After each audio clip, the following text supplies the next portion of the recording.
बिस्मिल्लाहिर्रहमानिर्रहीम। अस्सलाम वालेकुम to all of you. Sorry for that कि काफ़ी देर बाद जो है वो वीडियो अपलोड कर रहा हूँ कुछ मसरूफियात की वजह से। तो जैसा कि आपको पता है कि कुछ जॉब्स जो अनाउंस हुई हैं पीपीएससी के थ्रू और एफपीएससी के थ्रू, तो इस लिहाज से आपको तैयारी की बहुत ज़रूरत है और तैयारी के लिए ही ये चैनल बनाया गया है। तो इस चैनल को सब्सक्राइब कर लें और वीडियो को लाइक कर दें और पूरी वीडियो देखा करें ताकि आपकी अच्छी तैयारी हो सके।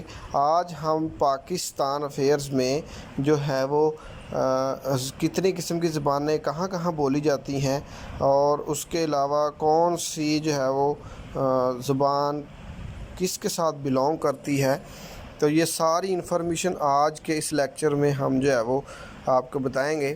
तो वीडियो को पूरा देखें। तो बिला तखीर हम लेक्चर को शुरू करते हैं। कुछ लैंग्वेजेस हैं जो कि एरिए के लिहाज से मुख्तस हैं कि उस एरिए में पूछा जाता है कि रावलपिंडी जो पुठवारी ज़बान है लैंग्वेज वो कहाँ बोली जाती है। तो रावलपिंडी के इलाके में पुठवारी जो है वो ज़बान बोली जाती है। इसी तरीके से हिंदू को जो है एक लैंग्वेज है जो कि हज़ारा डिवीज़न में बोली जाती है, ब्राहवी ज़बान बलोचिस्तान में बोली जाती है और इसी तरीके से बाल्टी जो है ये ज़बान गिलगित बल्तिस्तान के इलाके में बोली जाती है। ये कुछ हैं जो पेपर्स में आ चुके हैं, आपने इन्हीं को याद करना है। पटवारी रावलपिंडी में, हिंदू को हज़ारा में, ब्राहवी बलोचिस्तान में और बाल्टी गिलगित बल्तिस्तान में। इसी के साथ आपको पता है कि पाकिस्तान की नेशनल लैंग्वेज उर्दू है अभी, लेकिन 1956 के आइन के मुताबिक जो है पाकिस्तान की लैंग्वेज नेशनल लैंग्वेज उर्दू और बंगाली दोनों थी। और यही वजह थी उसके बाद कि हमने कहा था कि उर्दू को ही जो है वो नेशनल लैंग्वेज कहा जाए। तो बंगालियों ने कहा था कि नहीं, बांग्लादेश की ज़बान बंगाली को भी नेशनल लैंग्वेज का ही दर्जा दिया जाए। एक ये भी वजह थी बंगाल के अलहदा होने की। तो 1973 के आइन के मुताबिक फिर पाकिस्तान की जो है वो नेशनल लैंग्वेज आपको पता है कि उर्दू ही है और ऑफिशियल लैंग्वेज इंग्लिश है। जो उर्दू के सबसे पहले पोइट, उनका नाम कुली कुतुब शाह है, अमीर खुसरो भी, इन दोनों में से एक ऑप्शन में होगा। अगर कुली कुतुब शाह ना हुआ तो आप अमीर खुसरो भी चूज़ कर सकते हैं, अमीर खुसरो ना हुआ तो कुली कुतुब शाह भी चूज़ कर सकते हैं। दोनों ऑप्शन में नहीं होंगे, इन दोनों में से एक होगा। और फर्स्ट नावलिस्ट जो है वो कौन थे? डिप्टी नज़ीर अहमद। डिप्टी नज़ीर अहमद जो है वो सबसे पहले नावलिस्ट थे। ये भी क्वेश्चन बहुत दफ़ा आ चुका है। ये फ़र्स्ट पोइट उर्दू वाला जो कुली कुतुब शाह है और उसके साथ फ़र्स्ट नावलिस्ट जो है वो डिप्टी नज़ीर अहमद है। और उर्दू के पहले जो है वो पहले नाम भी अक्सर आ जाते हैं कि उर्दू को पहले क्या कहा जाता था। पहले रेख्ता था, रेख्ती, ठीक है, मतलब रिख्ता इसको भी पढ़ा जा सकता है ये, और लेकिन उसको ऐसे लिखा गया। और उसके बाद उर्दू मुअल्ला, ये भी उर्दू का पुराना नाम है और अब हम उर्दू को उर्दू ही कहते हैं।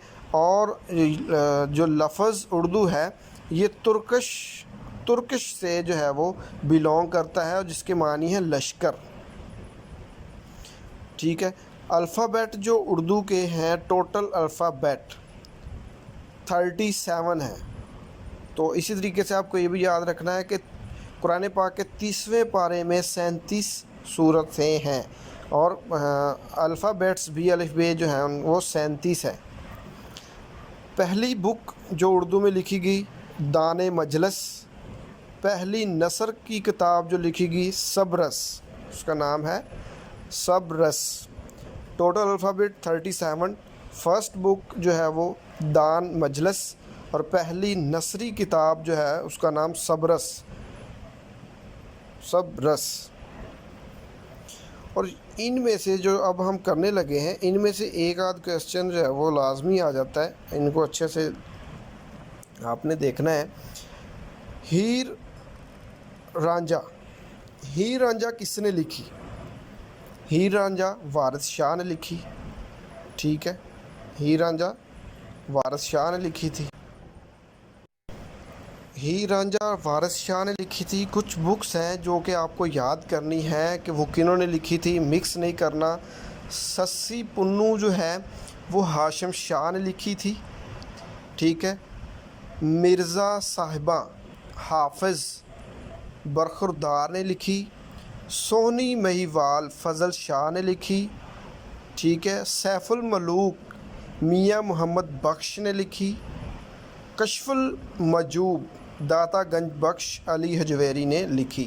یہ آپ نے ذہن میں رکھنا ہے کہ یہ 4-5 بکس ہیں، ان میں سے ہر ایک آدھ پیپر میں 1-2 پیپروں کے بعد اس میں سے کویسچن رپیٹ ہوتے ہیں۔ سسی پنو ہاشم شاہ نے، مرزا صاحبہ حافظ برخوردار نے، سونی مہیوال فضل شاہ نے، ہیر رانجھا وارث شاہ نے، سیف الملوک میاں محمد بخش نے، اور کشف المجوب داتا گنج بخش، ٹھیک ہے، علی حجویری۔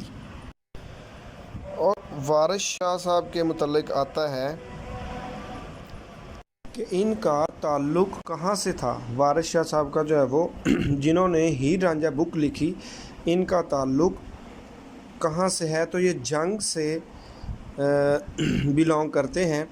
اور ہیر رانجھا میں جو ریور ہے وہ کون سا ہے، کس ریور سے ہیر رانجھا ہیر تعلق رکھتی ہیں، تو وہ چناب ریور ہے، ٹھیک ہے۔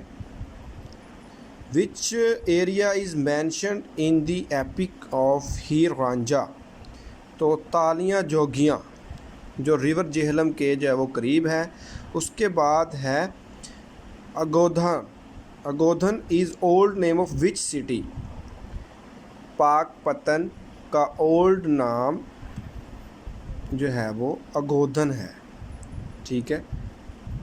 اور اس کے بعد ہے کہ وارث شاہ نے جو ہیر رانجھا لکھی تھی وہ کہاں بیٹھ کے لکھی تھی، تو وہ ملکہ بانسا کے محل، بانس کے محل میں بیٹھ کے یہ لکھی تھی۔